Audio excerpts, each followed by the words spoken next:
आने चले रुक करते हैं आज की बड़ी खबरों पर। सभी गांव में सभी सरपंच सभी जनता से बातचीत कर रहता हूँ। देख पा रहे हैं यहाँ पे आशीष बाबू जो योगिता बाबू जिस बार कैंडिडेट है जो वर्तमान सरपंच सिंह शंभू की जो है पुत्रवधू है, लगातार समाज में विकास के काम करते रहे हैं। देख पा रहे होंगे अनगिनत विकास के काम है और अनेकों विकास के काम किए गए हैं। और इस बार का चुनाव लड़ने का क्या उद्देश्य है और पीछे क्या विकास के काम किए गए हैं? 70 साल बनाम 5 साल हमने इस 25 वर्षीय योजना में किया है, जिसमें 2 साल कोरोना के बेकार हो गए हमारे। उसके बाद भी हमने 10.5 एकड़ जमीन देकर 12 तक स्कूल हम लेके आए हैं और सभी कॉलोनी वासियों के लिए दशहरा मैदान छठघाट के लिए हमने 1 एकड़ जमीन दी है। कॉलोनी के लिए अलग शमशान घाट की हमने जमीन दे दी है, उसका काम चल रहा है। 6.5 एकड़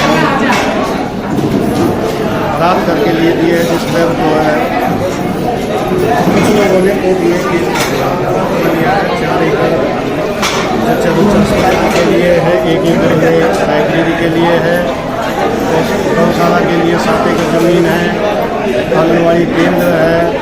ये हमने 5 साल में कॉलोनी वासियों के लिए जो हमने किया है वो तो ये है। आगे हमने जब सरपंच बने थे 2016 में, हमें ये सभी कॉलोनी वासियों डीलरों से बोला कि ये जो रास्ते की जो ज़मीन है इसको जो है हरियाणा सरकार के नाम कर दे ताकि पंचायत इसमें सड़क बना सके। लेकिन किसी भी डीलर ने ये काम नहीं किया और आगे आने वाले समय में भी यही दिक्कत आएगी कॉलोनी के विकास के लिए। समाज की जो मूलभूत सुविधा होती है, स्वास्थ्य और शिक्षा होती है, लगातार देश में 70 साल हो गए लेकिन स्वास्थ्य और शिक्षा पीछे जाती रही है। आप अपने गांव में बताओ स्वास्थ्य और शिक्षा को लेकर कितना आगे तक बढ़ पाए?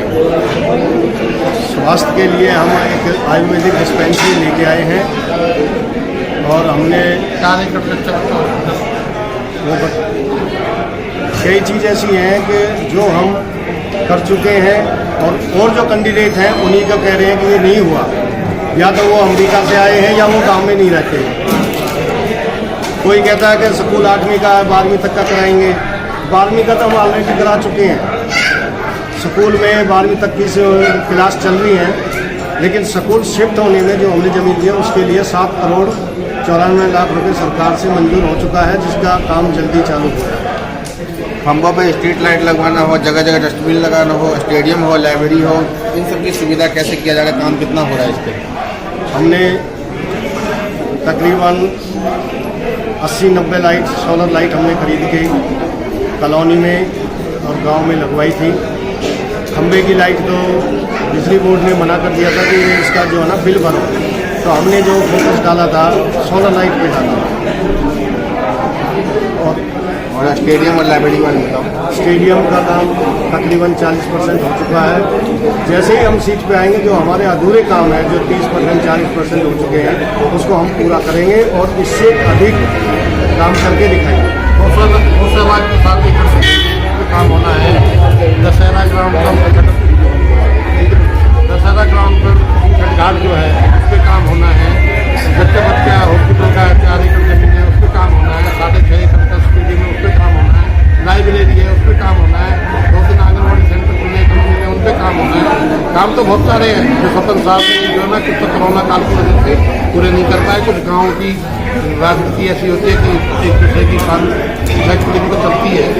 जो सबसे मेन चीज़ है वो ये है कि क्या कहते हैं, हमने एक छठघाट पास करवा चुके हैं जिसके ऊपर सारे जितने भी प्रत्याशी हैं वो बार मुद्दा उठा रहे हैं। और यहाँ की जो कॉलोनी वासी है उन सब के लिए शमशान घाट भी पास हो चुका है। वो जब हम गद्दी पे आएंगे तो वो सारे काम हो जाएंगे, सबको पता लग जाएगा कि हमने क्या क्या काम कराए क्या नहीं कराए। तो गांव में गरीब लोग भी बहुत ज़्यादा हैं, चाहे BPL हो, राशन कार्ड वाले हो, कोटा वाले हो, उनके लिए क्या क्या काम करवाए जा रहे हैं? तो पक्का मकान दिलवाना हो, इसके लिए सर हमने कॉलोनी वासियों के लिए सबसे पहले आधार कार्ड हमने चेंज कराए, वोट उनकी बनवाई, परिवार पहचान पत्र हमने वो इसका करवाया, परिवार पहचान पत्र, राशन कार्ड। लेकिन वो समस्या है, समस्या ये है कि अनऑथराइज कॉलोनी सरकार कहती है अनऑथराइज कॉलोनी है। जब हम उनकी सब चीज़ बन चुके हैं तो मीटर इनके खुलने चाहिए, सरकार कह रही है कि अनऑथराइज है। तो अनऑथराइज में तो बहुत कुछ है, लेकिन फिर भी हम जो है ना अपनी तरफ से पूरी कोशिश कर रहे हैं कि बिजली के मीटर और वाटर सप्लाई की पाइपलाइन जल्दी से जल्दी कराने की कोशिश करें। देख पा रहे हैं साहब कितने सारे काम करवाए गए हैं और लगातार विकास के काम लगातार 3 साल में इतने सारे काम करवाए गए हैं। गांव के कुछ सम्मानजनक और लोग हैं उनसे भी बात करने की कोशिश करेंगे। कैसे है रणजी और कितना काम हुआ है आप गाँव में रहते हैं? बहुत बढ़िया आपने अभी सवाल बताया था कि योगिता के 21 बेस पर वोट चौधरी धन सिंह उनके ससुर हैं योगिता के, जिनका काज जो हुई है उसी आधार पे हम वोट मांग रहे हैं जनता से, जो कि लगातार इन्होंने प्रयास किया है। कॉलोनियों के लिए 10.5 किला का लगभग जमीन इन्होंने दिया है, स्कूल के लिए 1 किला के आसपास इन्होंने छठ के लिए दिया है, 1250 का जमीन इन्होंने शमशान घाट के लिए दिया है, गौशाला के लिए 7.5 एकड़ जमीन इन्होंने दिया है। लगातार इनका प्रयास रहा है कि हमारी गांव और कॉलोनी स्टेडियम के लिए भी जगह दिया है, क्योंकि ये सारी काम इनके कलम से पास हो चुकी है, बस इस पर काज होना है। वो ये अगर हमारी सीट दोबारा से मिल जाती है तो 7-6 महीने के अंदर ये सारी काज हमारी पूरी हो जाएगी और यहाँ की जनता खुशहाल रहेगा। इनका और इनका पूरा परिवार का लगातार प्रयास है कि हमारी गांव और कॉलोनी विकसित हो। गांव में और भी ग्रामीण लोग उनसे पूछेंगे गांव में कितना विकास हुआ है, क्या क्या समस्या है और जितने भी समस्या हो क्या रणजी खत्म कर पाए हैं? हाँ जी, अब तक तो जो समस्या थी कोरोना काल हो गया उस कारण थोड़ा बहुत काम नहीं हो पाया। जो ज़्यादा जो समस्या थी सारी गांव में पूरी हो चुकी है। सारी समस्या गांव में खत्म हो चुकी है और आगे का उद्देश्य जानने की कोशिश करेंगे। अगर जनता इस बार दोबारा बस्ती माता आपको मौका देती है तो कौन कौन से काम किए जाएंगे? सबसे पहले मैं ये कहना चाहता हूँ कि 70 साल बना 5 साल जो हमने किया है, आज तक कोई भी सरपंच चाहे स्कूल हो या डिस्पेंसरी हो या भैंसों का बड़ा अस्पताल हो, कोई लेके नहीं आया। दिया तले अंधेरा था।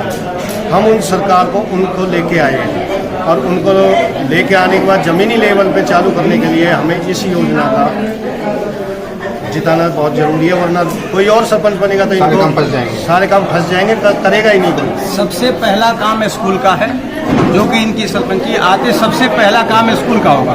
दूसरा पानी का, पानी स्टेडियम है, पानी है, छठ घाट की है।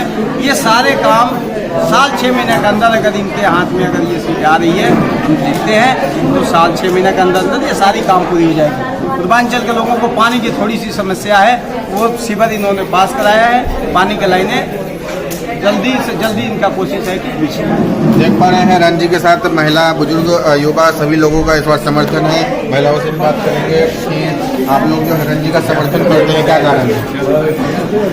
गाँव में जितनी भी समस्या है वो खत्म कर पाए हैं और इस बार तो आप खड़ी भी हैं, तो क्या उद्देश्य है करने का? जो हमारे अनकम्प्लीट काम है पूरा करना चाहते हैं। तो गांव में जो पहले भी विकास के काम करवाए गए, क्या क्या विकास काम हुए हैं? जैसे सरकारी स्कूल तक पास आउट हो चुका है, टेंडर पास हो चुका है, उसका 7 करोड़ 94 लाख रुपये मंजूर हो चुके हैं और डिस्पेंसरी वगैरह के लिए ज़मीन वगैरह दे चुके हैं। सरकारी हॉस्पिटल के लिए हम 4 के लिए ज़मीन दे चुके हैं। 30-40% का भी काम हो चुका है, उनको हम 100% करने से करना चाहते हैं। जब पर काम किया और आगे भी काम करना चाहते हैं और भी गाँव की महिलाएं बताएंगी कि क्या योगिता जी कैसी हैं और आप लोग समर्थन करते हैं? अच्छा हो, जिससे कि हमारी बहन बेटी अच्छे पढ़ाई दूर ना जाए। हमारे गाँव में कोई भी ऐसा स्कूल नहीं है कि हमारे बच्चे लड़कियां हैं आज के टाइम पर हर जगह लड़कियां हैं, लेकिन गाँव में भी ऐसा हो बहुत बुरे काम है जो रह रहे हैं उनको रोने वाले लोग जो कहेंगे तो सबको बनाएंगे। और इस बार चाहूँगा कि एक बार आप सभी लोग मिलकर नारा लगा के एक बार